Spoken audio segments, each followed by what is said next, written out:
My guest today is Chuck Palahniuk, who is, by my count, the author of 25 and a half books, including Fight Club, Invisible Monsters, Pygmy, Damned, and Invisible Monsters Remixed, hence the half book. Although now that I've taken a better look at it, I think it should be counted as a whole book. All right. I'm particularly enamored of his three most recent books, Adjustment Day, which imagines the dissolution of America from within due to prophecies and polemics of a strange voice from the internet. Consider This, a useful, companionable book containing lessons and stories about writing itself, and The Invention of Sound, his latest novel.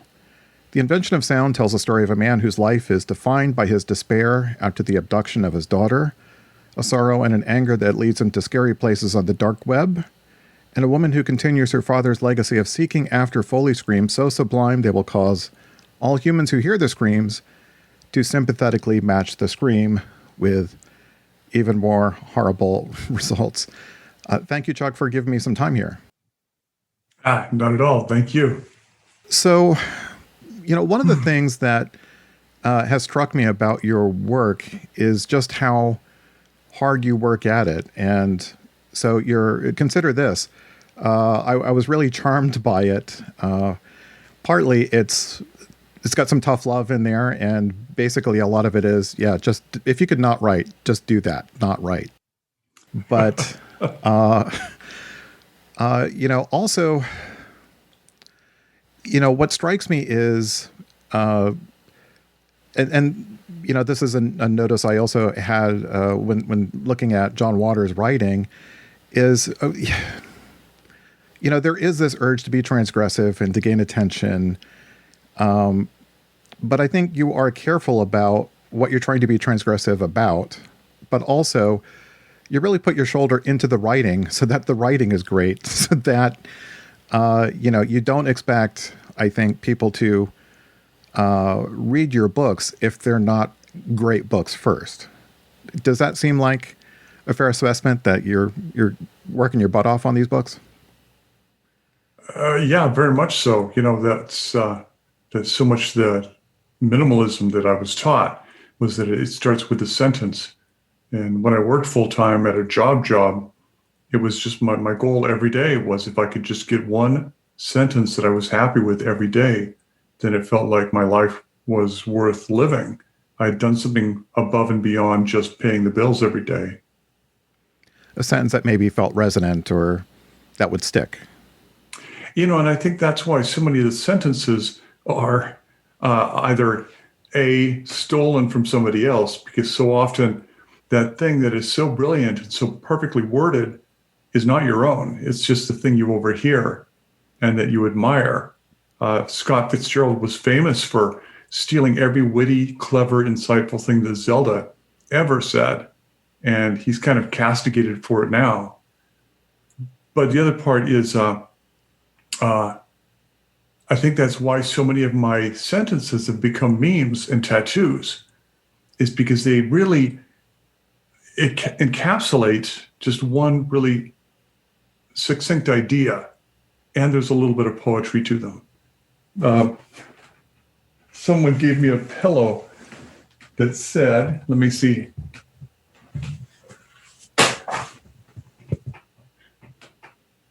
The things you own end up owning you. And she knit this herself.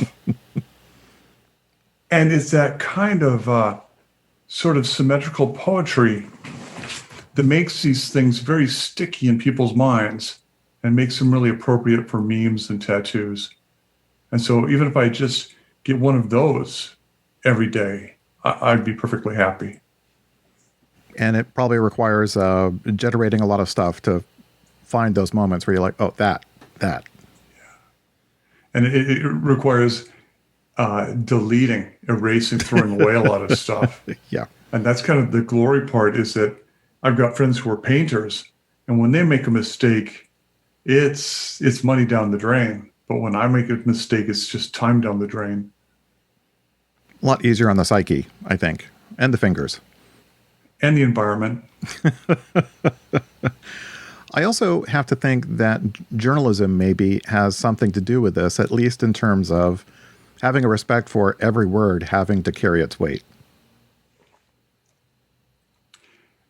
every word having to carry its weight, but also I think being trained at a school of journalism, we had a kind of an awareness of not using opinionated or pejorative language, that we Right. couldn't use abstracts that that betrayed our own opinion or our own sort of prejudice about something. And so when I went into minimalism and Tom Spanbauer taught us about Recording Angel, it was just natural in that kind of fly on the wall perspective. I was trained not to use pejorative or abstract language, and everyone else just struggled with that distinction forever. And nowadays you go to mainstream media and they don't hesitate to use loaded, abstract, pejorative language. So in a way, I feel like my fiction is way ahead of the game that way. Well, I think because the rules of journalism has changed and the definition of journalism has changed. And the goal of journalism, I think, has changed. Well, I'm very happy to be associated with Miami Book Fair as press, but also I was a bit surprised that they let me in the first year. Like, I didn't have a track record, and it's like, no, I've got a website. Okay, come on down. I'm like, okay. And it's not that I don't feel like I was worthy, but I wasn't sure they should figure out yet that I was worthy. I'm going to be at the book fair this year, I guess, in a virtual way, like everybody else. Yep. So I hope you have a great fair. Thank you. So one of the other things that it just made me feel great about Consider This was just how much love you have for your mentors and how much gratitude you have for your mentors. And, I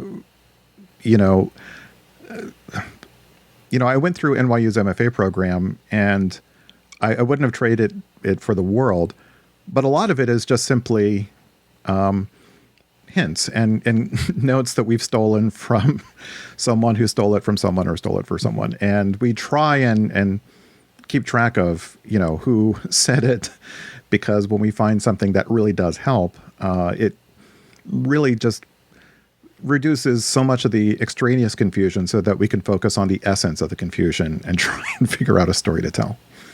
And so I was really charmed at how well you did that. And how heartfelt it seemed like all of these writers, including writers who, if we look at their DNA as a writer and your DNA, like it's not a straight line necessarily, which is probably, one of the great things about being a writer is how many places we learn from and who helps us grow. There was a kind of sense of panic that struck me when Barry Hannah and Tom Jones and Catherine Dunn and Dennis Johnson and Ursula Le Guin and Nora Ephron all died very quickly within this very short stretch of a couple of years. And it panicked me thinking, so many of the people that I really admired are gone.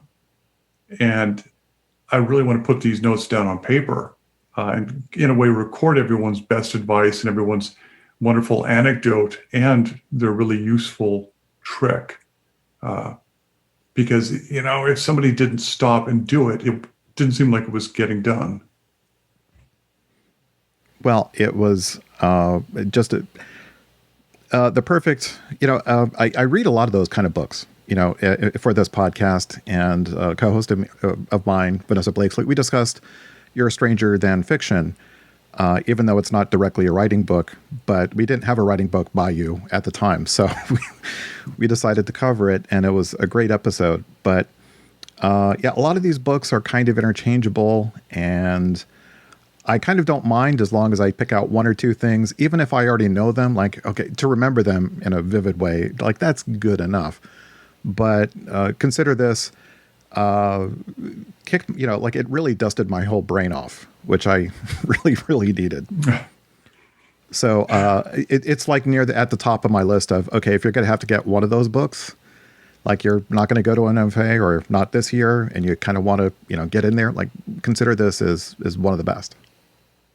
Now, the first workshop I was ever in, the book that we were all told to get and to read was John Gardner's, is it On Writing? No, No, that's Stephen King's book. It's called Writing Fiction, or The Craft of the Fiction, I want to the say. Craft of Fiction. Yes, and the Gardner book was filled with such really highbrow references, Hmm. and we never discussed it in the workshop, and no one ever referred to it. And I wondered why we had all been asked to read it, because it was never applied or used.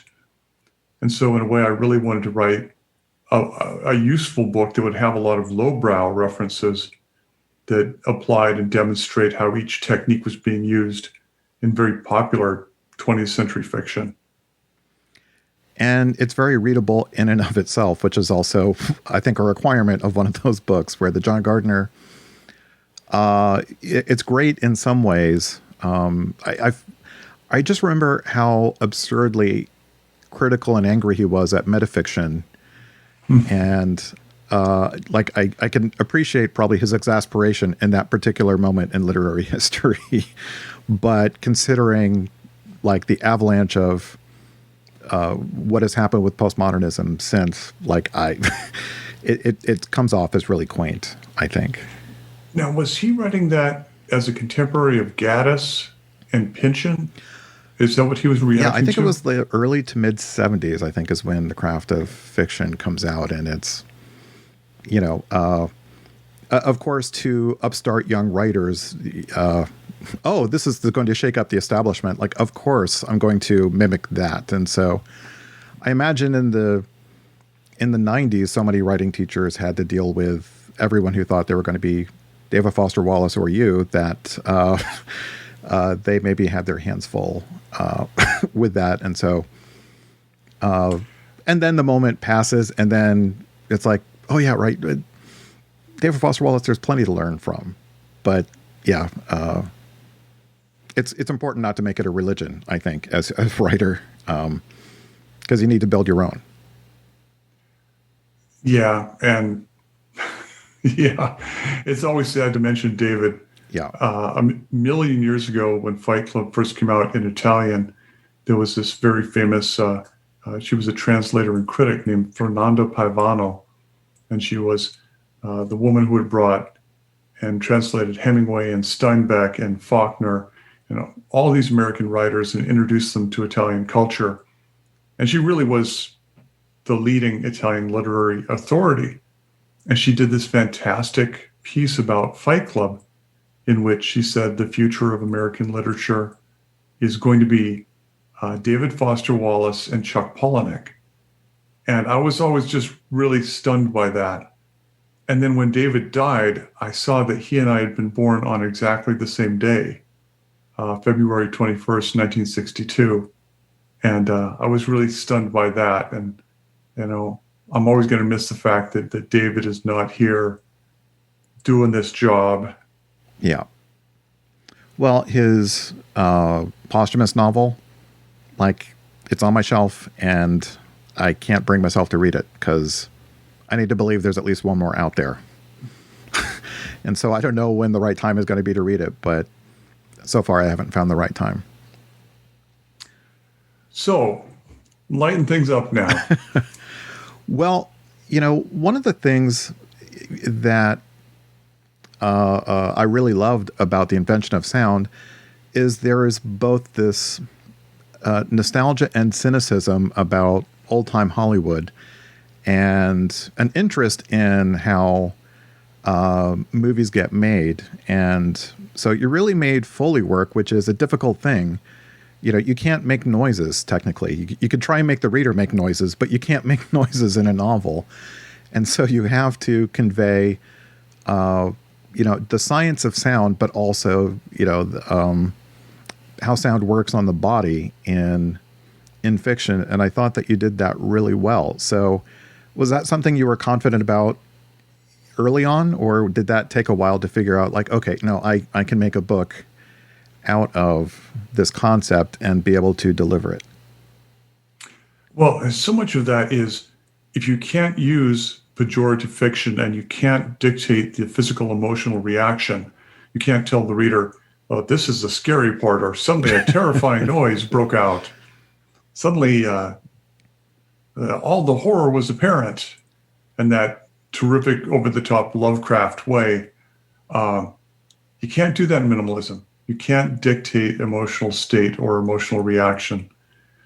So you look at the things you can do, and one is to go on the body, to describe the physical reaction, either of the point of view character or of someone else who's present, describe just what their body does and how that communicates the emotional state without having to say it outright. So that's half of the book, and the other book is where there's kind of 2 to 3 main characters depending on how we regard it, and also it kind of works like a play in that all these Chekhovian pieces, like, we don't know how they all fit, but they're all going to fit before the end. Can you talk a little bit about the Gates Foster and that story, and what maybe inspired you to think about some of the really dark evil that's out there? There's a kind of tried and true technique, and that is a dead child automatically signals drama. If there's a dead child or a missing child, this is going to be something very dramatic and is never going to have the kind of broad lightness of comedy. But if there's a dead parent, then it signals it's going to be comedy. And if you look at most of the television in my lifetime, it centers around a dead parent that is missing, and that can't be resolved. And the children don't really react to it. The Partridge Family, they never sat around and said, "Oh, do you miss Dad? Dad's dead." And One Day at a Time, they never sat around and said, "Do you miss Dad? Dad's dead." And Alice doesn't live here anymore. They never really sit around and say, "Do you miss Dad?" No, Dad was a son of a bitch. Comedy is always about a dead parent and seeing children, primarily children, move forward, but children and women. A lot of times, children and men. Courtship of Eddie's father, Family Affair with Sebastian Cabot. It's children and men. But you always see these vulnerable characters moving forward very boldly, despite this huge, tragic, unresolvable thing in the background. So with Gates Foster, he hasn't seen his daughter in 17 years. She disappeared when she was 8. And the only time he sees her is when he opens the dairy case at the supermarket and he sees the age-progressed depiction of her on the side of a milk carton or something. And so he has started this campaign to explore the dark web because he might not be able to find her. But if he can find a man in any kind of a photograph or video with her, then he might be able to find the man who destroyed her or abducted her. And so his mission, joining at Media Ray, is to find any kind of trace of who did whatever happened to his daughter. And so, of course, it's drama.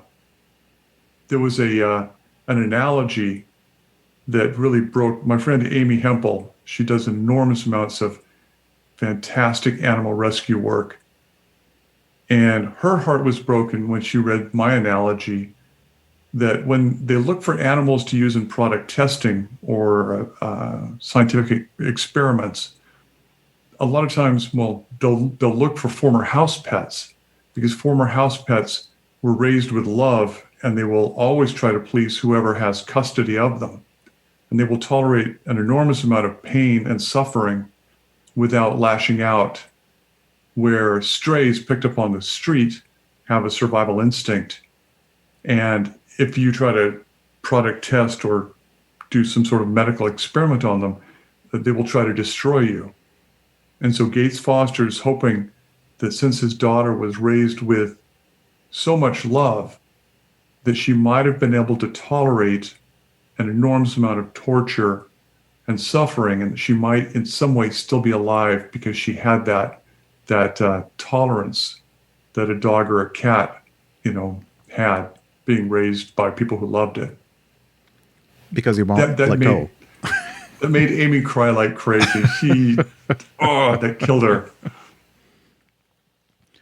Well, and part of the premise on the other side is also the way dogs respond to sirens, and this sort of need to sympathetically join the noise around you, which in a vague sense is definitely a metaphor for America right now, but in a specific sense, leads down the science of hearing. And so there's two examples of your understanding of dogs enhancing your ability to imagine, the human condition in, a little more nuanced way.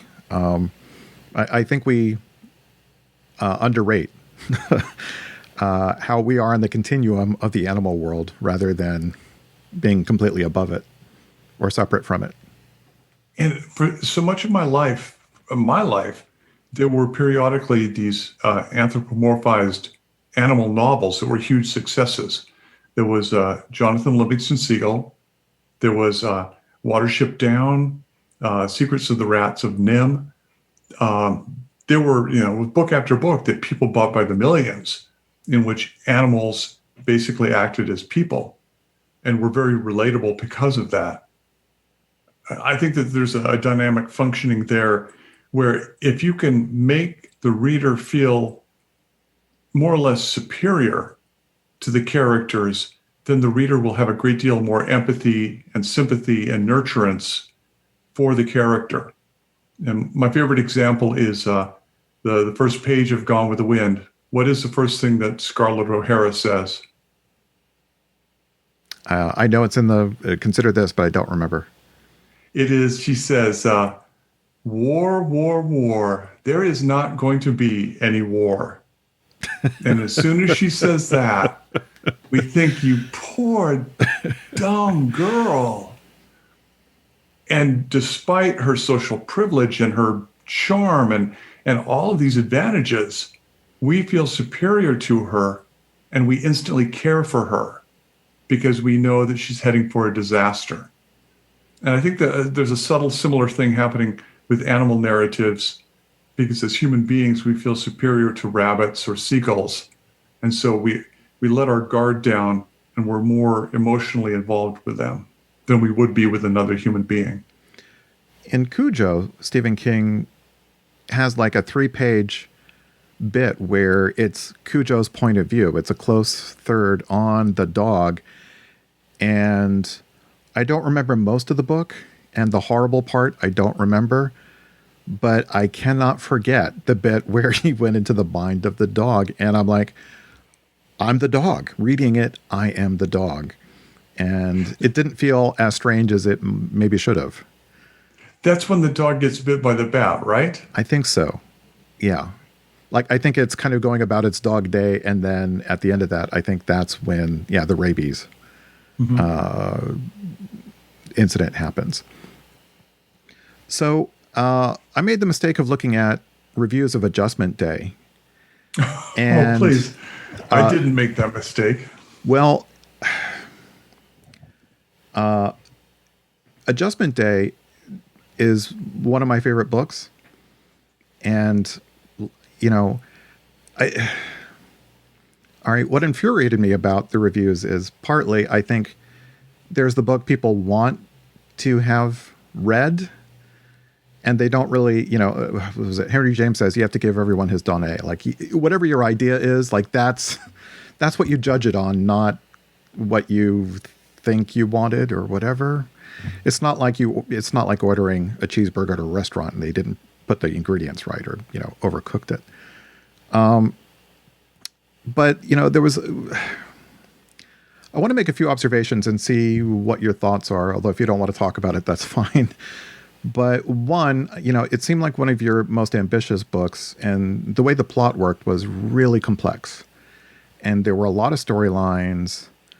And normally I feel like your books are very warm, maybe hot, right? The characters, whatever the intensity is, and the voice of this book, and maybe partly it's because of so much of the political discourse of the mysterious Talbot Reynolds, but I felt like it was this giant mesmeric kind of postmodern epic. Like it's not a systems novel because it's about the dissolution of a system. Maybe it's the creation of a new system, but I just found it conceptually like one of the. I can't remember the last time I fell into a book the way I fell into Adjustment Day, and I think what people were overlooking is you actually examining the discourse of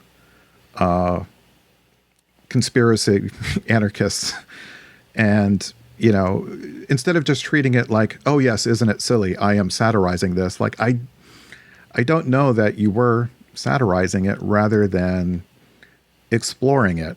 So does any of that make sense?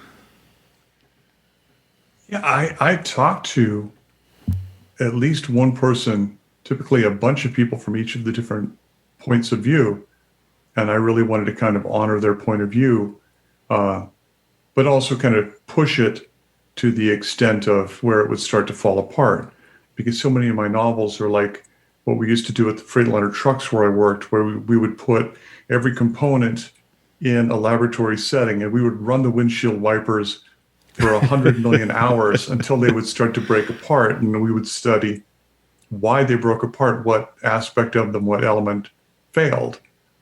And so often with books beginning with Fight Club, it's about starting a little machine and then running it faster and faster and longer, and then analyzing what fails first. And so much of Adjustment Day was also about dramatizing what's described by the German anthropologist Gunnar Heinzen. He had a fantastic book called Sonnen und Weltmacht, Sons and World Power, that does a very fantastic case of demonstrating how excess secondary sons, second, third, fourth sons in educated families, generally, once that they reach a certain surplus, that's what generates enormous social revolution. Because educated sons expect a place in the world automatically that typically only first sons get. And so when there aren't those enough places of status for them, then the secondary sons, they go out into the world, like the Spanish explorers. They were more or less the cause of the French Revolution.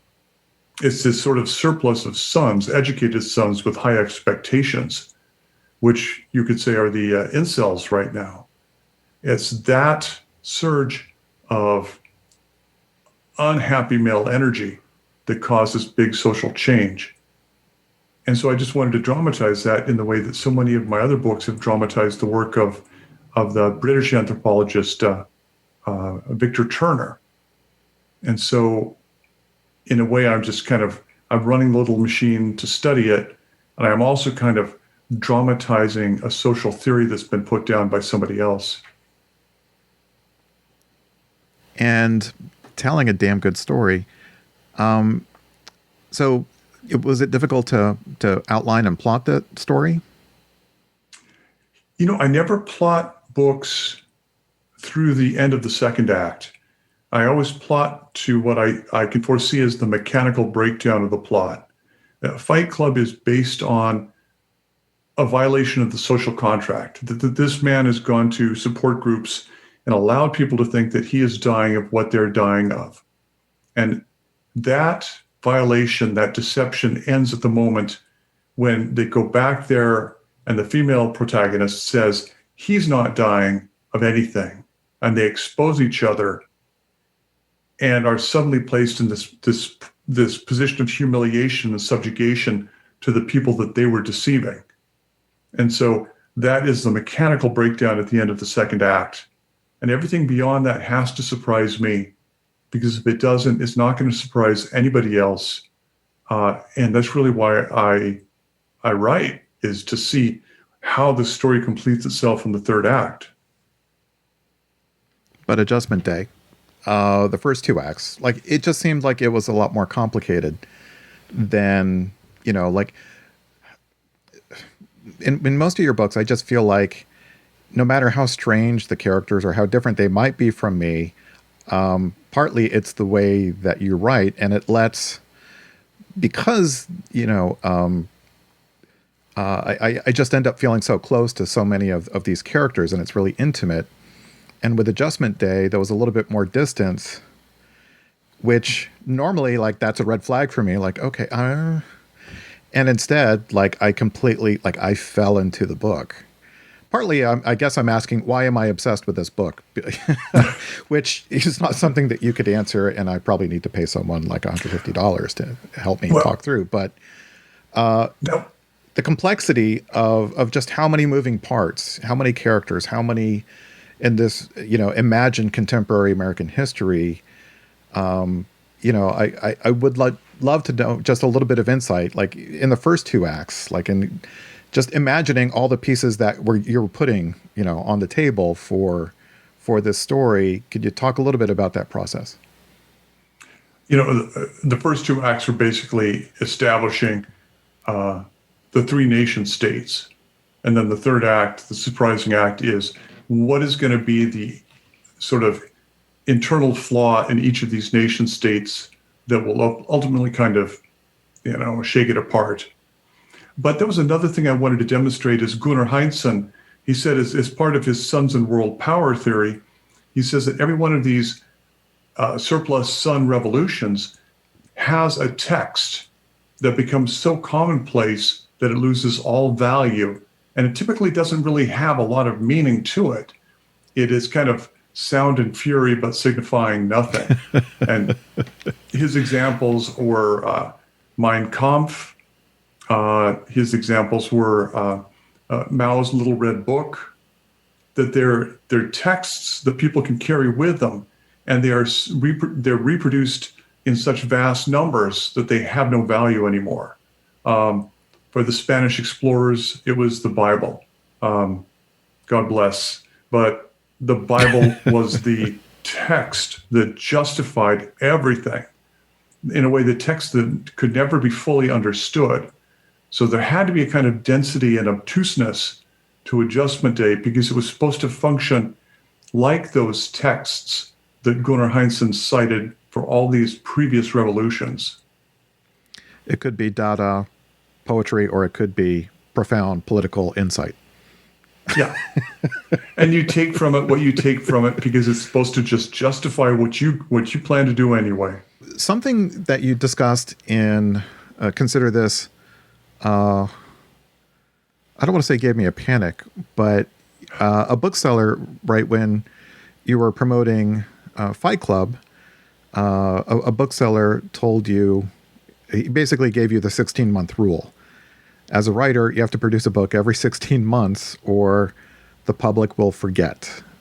They will fail to look forward to a book of yours if they have to wait too long. And so I think I'm at month 17 for my book. And although I know it took you a little bit to get to the second book, can you talk a little bit about that rule and maybe how it influences the way that you look at, future projects and just what happens when you go to write most days? There's some really unpleasant truths about writing and publishing that I feel very conflicted, because if I had heard them really early as a beginning writer, they might have really dissuaded me from writing. And if that was the case, then my life would never have really been focused around any sort of vision. My life would have just been about paying the bills and kind of following the rules and never really amounting to anything. But Bob Mall, who ran 23rd Avenue Books, he told me that thing about you've got to have a book out at least every 18 months or, people lose interest. They find another writer to read. And that hasn't always been the case. This year I had 3 books out. So in the shadow of COVID, I think it might take people 3 years to read these 3 books. So I've got a little bit of breathing room here. And that did very much panic me at the time. I know a lot of writers. Well, Doug Copeland, who wrote Generation X, he told me once that he wished that his early editors had been much more rigorous with him, because he felt that after Generation X, people were very nervous about changing his text or editing him too heavily. And he felt like he'd be a much better writer, and those would be better books if people had really been much more vigorous with him. Were they afraid of slowing down the process, or was it more a matter of he's a property and we need to just not interfere with whatever that makes that property work? Right. He's so revered that we're not going to touch a word of it. And then part of me wishes that I'd had, my first advances were so small that it was really difficult to try to live from year to year on that little money. And so that was a factor in getting those books out. So I can't regret it. It was just part of the circumstances. So mostly negative then, the drive to get the next book out. A little negative, but also, it kept me in community. Every week I met in the same workshop with the same people, and workshops where people meet once a month, those writers don't get very much done. But workshops where they meet every week, those writers really crank it out. And so I was in there with writers like Chelsea Kane, who was also getting a thriller out every year. And that's how you really build a readership. So it kept me in community during a time when I might have been isolated. So, one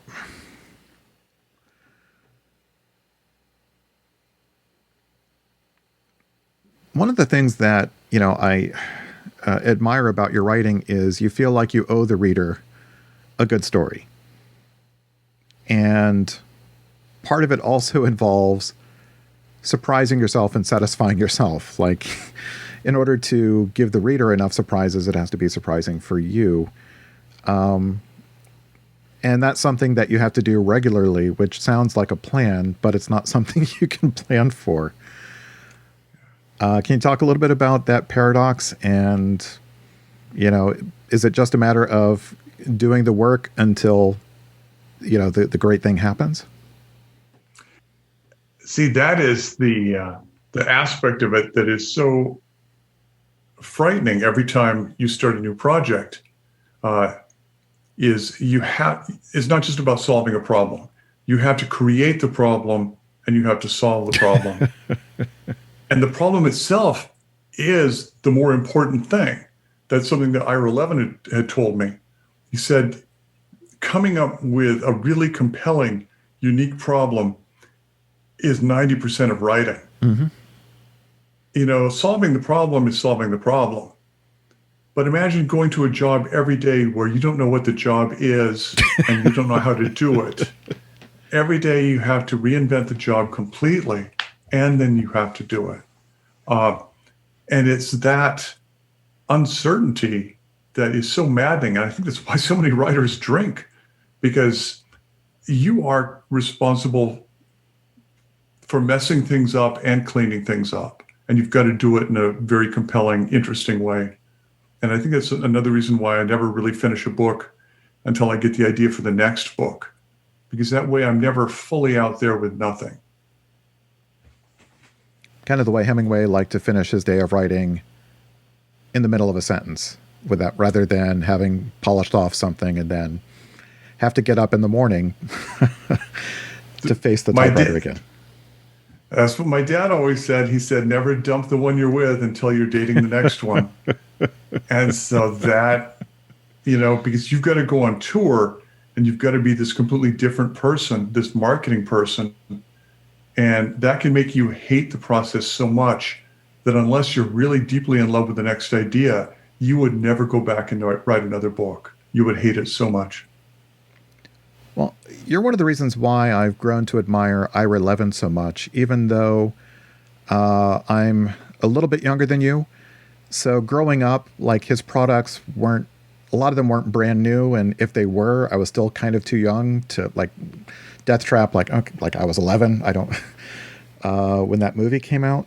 And so, but by the time I was in grad school, it kind of occurred to me like, oh, I've kind of accidentally filtered in all of this Ira Levin. And even though I haven't been doing the math, it turns out it's all great.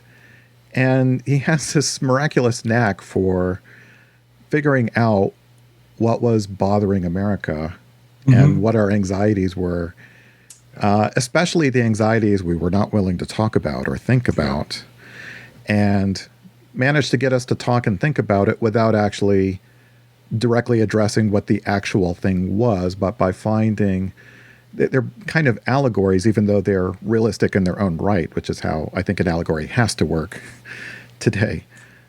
You know, and they allow us to approach a topic that is so emotionally loaded that we have no freedom around it. We can't even discuss it. We can't even recognize it. But if we can craft it, present it in this fictional kind of absurd thing, we're going to turn your wives into beautiful robots. You know, Stepford Wives depicted the backlash against feminism 20 years before Susan Faludi wrote Backlash and won the Pulitzer Prize for it. And so, but it allowed us to look at this pushback against feminism in a comic, dramatic way that made it palatable. And we could talk about it without talking about the actual thing. We could have a kind of an emotional, develop an emotional callus to it, a distance to it, where we could eventually recognize it as what it actually was.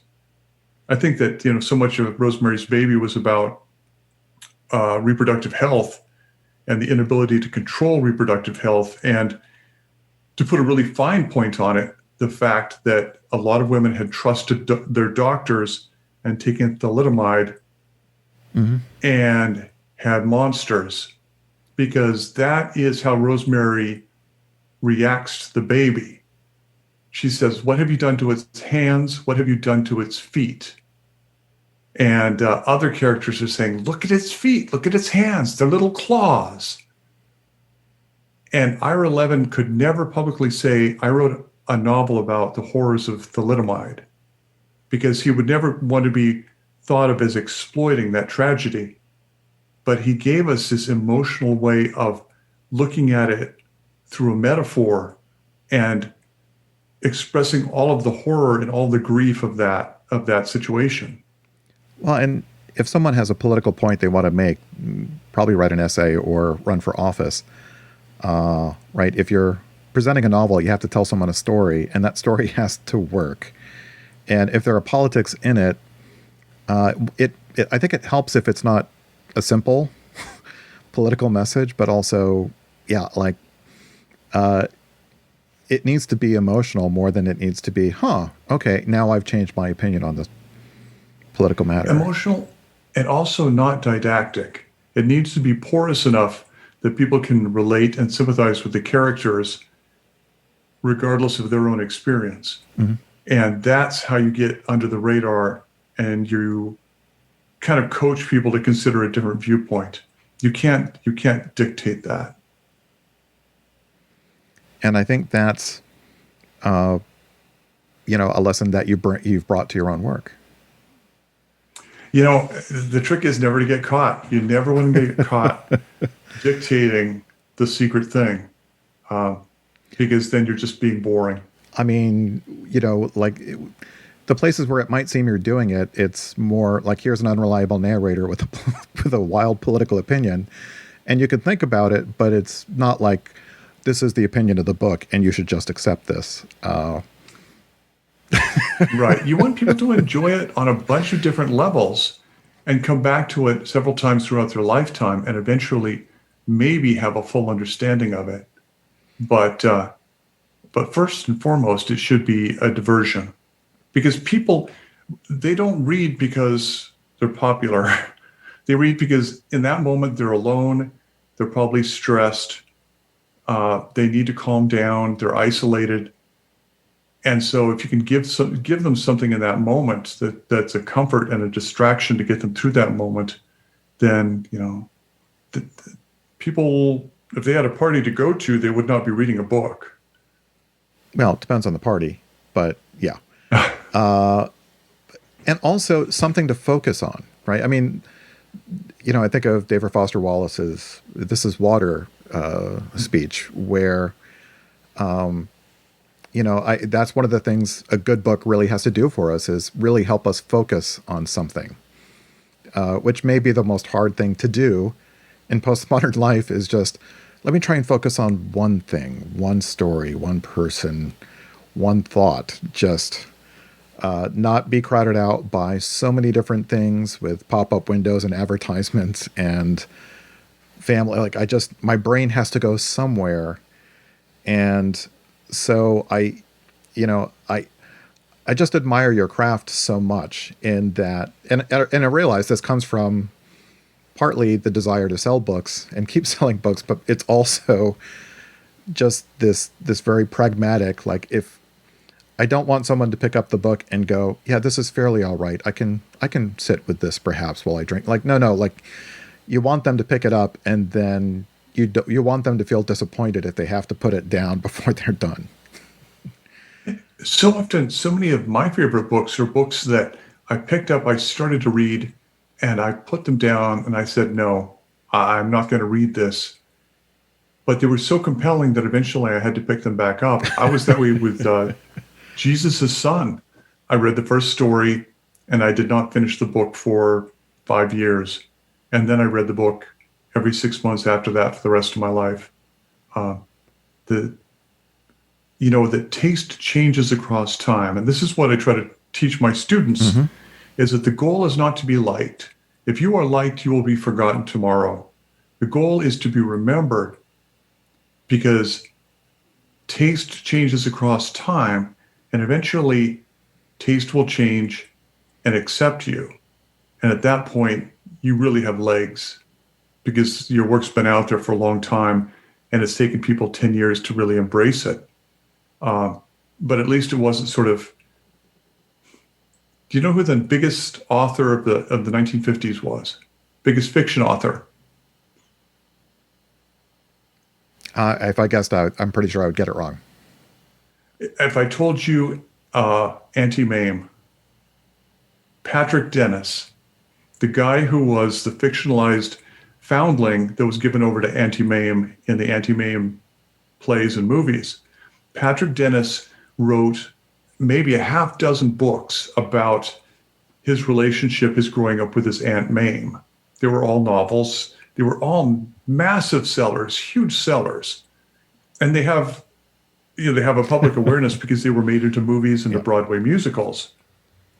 But by the end of his career, he was selling so little that he ended up becoming the butler to Ray and Joan Kroc of McDonald's. So Patrick Dennis basically ended his days as the butler for the McDonald's tycoon. And that's what happens if you are embraced too readily, is that you are forgotten just as readily. Well, one of my addictions are library book sales.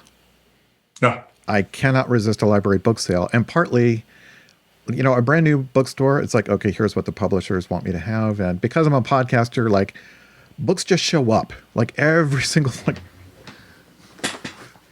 books show up. Yeah.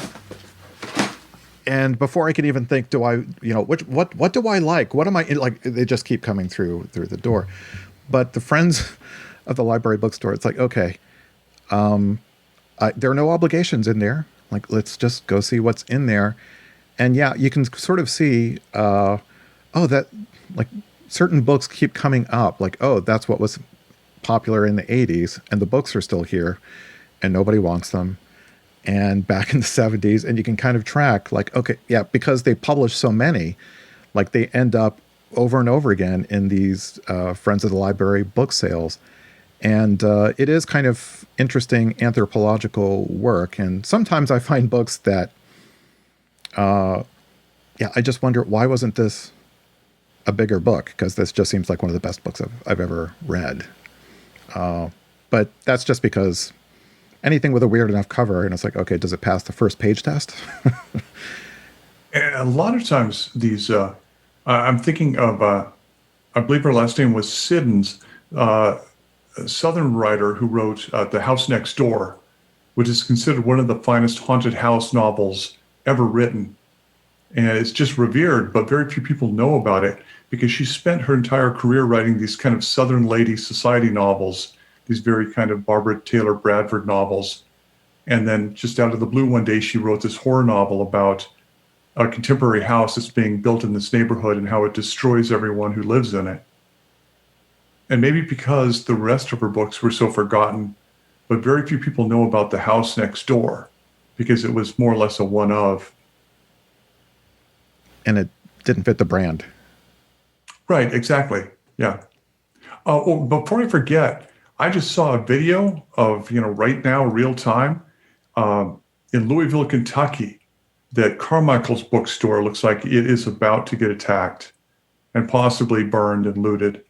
And so my prayers go out to people at Carmichael's because they've always treated me fantastically well. And in 2016, I did a 16-hour signing at Carmichael's, and they fed me pizza and they kept the line going for 16 hours. And it was a grueling day, but I hope Carmichael's makes it through tonight. I really do. Louisville, Kentucky. People. So it seems like sometimes people want political answers from you about what's happening, in the world today. And also, I think people, you've written about this sometimes where you're given offers from Hollywood to do dubious things, and sometimes it's not even a matter of selling out exactly, but they want your sense of anarchy to help sell something, which is either postmodernly very funny or just in this infinite regression. Can you talk a little bit about the way that you manage your brand? I know you wrote about it in Consider This, and the sort of flowcharts that you go through to try and figure out, okay, what are the ethics here, and what do I want to do, and how much do I have to think about how my work and how I myself am being framed or attempted to be framed by these companies? I always go back to Michel Foucault, the French postmodernist, and Foucault's idea that no matter where you throw your influence, you're going to strengthen the other side. So if you kind of back one side, you're backing both sides in different ways. And so I've always thought that the most effective thing is try to present an alternative that's more or less free from either of these binary options, which is a Derrida idea that everything in Western culture is either this or that, and it has to be either this or that. And so my goal is always to try to present a third option that is neither this nor that, and to make it so appealing that people will adopt it because it might serve them better. That's why I was such a huge member of Cacophony Society, because they were constantly throwing out these experiential experiments like Burning Man. And the ones that really served people without an agenda, without selling something, that allowed people a forum, a place to express themselves and be crazy, those are the things like Burning Man that have lasted for decades. One of my favorite examples is I was in Italy and my Italian editor was telling me that the Italian fur industry in, I think it was the 80s, decided they really wanted to broaden the market for fur. And so they started to sell fur on the installment plan to middle class and lower class people. You could take out a loan, a mortgage to buy a fur coat like a movie star. And so people so admired the celebrities who had furs that poor people took out loans and they bought furs. And suddenly everyone was wearing furs. And the celebrities saw poor people wearing fur So celebrities instantly dropped fur entirely. And once poor people saw rich people drop fur, the poor people all turned their mink coats in, like like a foreclosed house. They just quit claimed their fur coats, and the entire Italian fur industry was destroyed. And it was destroyed without any work from PETA. It was destroyed without any picketing. There wasn't any kind of protest or releasing minks or throwing a dead raccoon on Anna Wintour's lunch plate at the Four Seasons. There was no direct political action taken.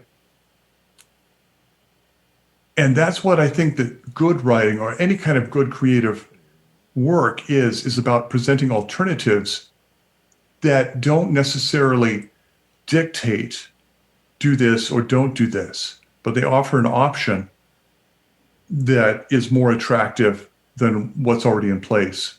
I could go on and on. There's so many examples of this. People think that fashion doesn't count, but the fact that people switched from silk top hats, from beaver top hats, are what saved the beaver in North America. If we hadn't switched to silk top hats, the beaver would be extinct in Canada and the United States. And now the beaver is an enormous problem. And it's because fashion dictated, not beaver. Well, and the Davy Crockett craze, threatened raccoon populations. When suddenly, like, we need 10 million hats, like, now. And these things aren't resolved because of a lot of protest. They're resolved because somebody presents an alternative and models it and makes it more useful and attractive and a more effective status indicator than the old model. We evolve. Yeah. And that's my job. So I don't want my job to be supporting this side or that side. My job is to try to present a third side. Well, you know, I love the recent books. Like I said, the last 3 books, like, they've made a deep impression on me. And I don't think I'm jaded, but I do think, yeah, like, I'm the processor of my brain is, working harder than maybe it should these days. But I would like to point out that in my history with your work, there was Fight Club, and I'm like, I think I'm in. Like, this is great. I think I'm in. And I read Invisible Monsters, and it was one of those cases where I was so in love with the book until I wasn't, and then I was furious. And it's when one of the plot twists comes out, and it's a plot twist that the narrator herself had simply been withholding from the audience, or at least that's how I interpreted it at the time. And I was furious, and I'm not even sure why I was furious, because I wasn't necessarily even you must respect plot. Like, I was a little bit looser about that. I was a little bit more postmodern at the time, but I finished the book, which is a testament to something. And I didn't sell the book. Like, the sheets are not completely acid free. Like, they're a little bit yellow. And I've been exploring Invisible Monsters Remixed, which I'm beginning to remember why I love that book so much, on this like, insane picaresque adventure with these 3 people, very damaged people in an American landscape that is probably just as damaged but doesn't know it or can't think about it. And the way that you've reimagined the project, and I'm kind of doing the audiobook, so it's also constrained in that strange way. But the way that you structured that book, the remix, was to try and take away the math that we do when we're reading through a story and we know, okay, there's like 20 pages left, there's 10 pages left. And because of the way that the person has to navigate through the book, they aren't allowed to do that. And it also allows for all of these other dislocations to happen in the reading experience. And so I don't if you want to discuss it, that's great. But I also want to tell you that the one book of yours that kind of made me really angry, and I felt like you violated the contract with the reader, is winning me over again in the remix. And I do want to go back and reread like the original Invisible Monsters. And of course, I couldn't have gotten so mad if I weren't so in love with the book in the first place, where I kind of felt like, even though I'm not like these people, I felt like I was on that trip with them. So I have this very complicated relationship with that book, and I do want to apologize for letting that book make me mad at you for a few years before I gave more of your books a chance. I've read about 9 or 10 of them. And so all of the ones that I've read are really great, and they're all different. You know, like you're not simply doing theme and variation. Even if most of your work is fairly transgressive, it's not it's not one note of transgression. But I've had this really kind of complicated relationship with Invisible Monsters, and I think, owe you an apology for maybe reacting too strongly to the one bit that made me mad, because your work has been consistently great over the years. So I apologize for that, even though like, this is what one person buying your books that, like, I don't know that you could track that. But anyway. No, I had this really sweet anecdote about monsters, and that was a book I started writing when I was in my late 20s. So it was really a book I was cutting my teeth on. But it was really the book that I wrote thinking in complete resignation that I was never going to get published. One night I was driving through the desert, and I stopped at this all-night gas station in the middle of nowhere, and there was this kid pumping gas. In Oregon, you can't pump your own gas, so they have to have somebody pumping gas 24 hours a day. And he came over, and he was reading a paperback book. He put the book down on top of the gas pump. He came over, he pumped the gas. I paid, and he went back. He picked up his book, and I saw that at 2:30, 3 o'clock in the morning, in the middle of this windswept desert, in the middle of nowhere, this kid was reading Invisible Monsters. And I thought, that is so much why I write, is that, that you can, in people in whatever circumstances are of isolation or stress or crowded airplanes or horrible noisy airports or emergency rooms, Chronic or pain. so many people what's that? Chronic pain. People in chemotherapy wards, Yeah. chemo lounges, people have books in all of these places that are really, by their nature, unhappy places. And part of me thought, I should tell that kid, I wrote that book. You want me to sign it? And I thought, no, I'm just not going to get between myself and between him and the book. I'm not going to put myself in there as this thing in between. He's in the book. He's enjoying the book, I hope. The book is a comfort. And I felt so good. And I always think about that kid in the middle of the night reading that book.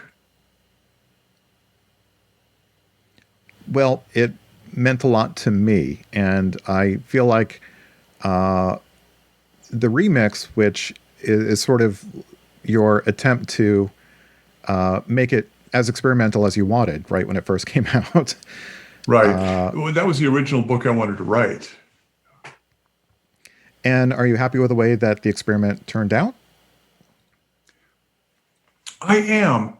In fact, I'm happier than I would have been if it had been written that way in the first place, because the things I was able to put into it were autobiographical as well as kind of absurd and over the top. Because I really did want to make it as much like the experience of reading a big fat Vogue magazine, the September issue of Vogue, where you're never sure where you're at because the pages are so misnumbered and you're always being jumped around physically within the magazine. And so in a way, you never have a sense of fully knowing the magazine because you've never gone through it in a very linear way. There's no way to go through it in a linear way. Exactly. And it's so thick, it's so unknowable. It's full of so many tantalizing little details. And so the remix made it what I wanted it to be in the first place, that Vogue magazine. And a little bit more maturity as a writer maybe helped you finish that task. That and a lot of kind of, there's a little bit of consider this nostalgia in there, that kind of sense that the world in which I wrote this book no longer exists. I'm writing about a time that no longer exists. I'm writing about friends that are dead. I'm writing about me. I'm writing about a 27-year-old me that is now twice that age. So there's everything. There's also has to be a sense of loss in there with all the kind of fun. And maybe, like the dead parent in comedy, there has to be that sense of unacknowledged tragedy that heightens the comedy. I think it's what makes it so human, that it's not simply a lark or, hey, look at all the crazy things I can do, which, I don't know, if you're smart and you're 17, you can probably pull that off randomly, but to have it attached to a great story,